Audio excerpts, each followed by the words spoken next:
Hi, this is Chuck Lavazzi for 88.1 KDHX with another St. Louis Fringe Festival video blog review. I'm doing this backstage at the Fringe headquarters up on North Grand next to the Kranzberg. I was just at the Kranzberg, as a matter of fact, to see the Golden Goose.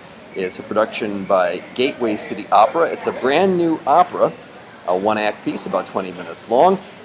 And give me a minute here, I'm going to look to one side so I can give you the credit information on this. It's written by Mary and Steve Wissinger. They did the libretto. The composer is Mary Wissinger, who also plays the role of the wife. The husband is sung by Kevin Duco Warner, and the goose, who actually has lines and a song in this version of the Golden Goose, is Nicole Orr.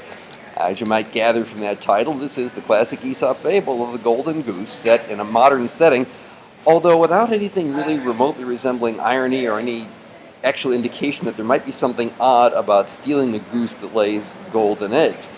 The music is extremely simple, so much so that in conjunction with the also fairly simple words, it almost sounds like it might be intended as a children's opera.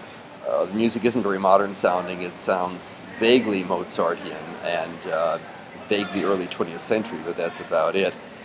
The piece itself is literal enough and really not very compelling when it all comes down to it. You all know the story of the Golden Goose. It tells that story.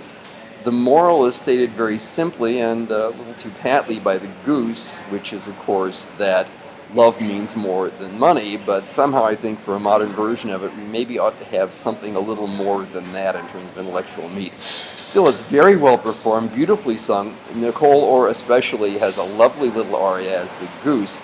So, a nice job and certainly an interesting outing by a new opera company, and hopefully we'll hear more from them in the future.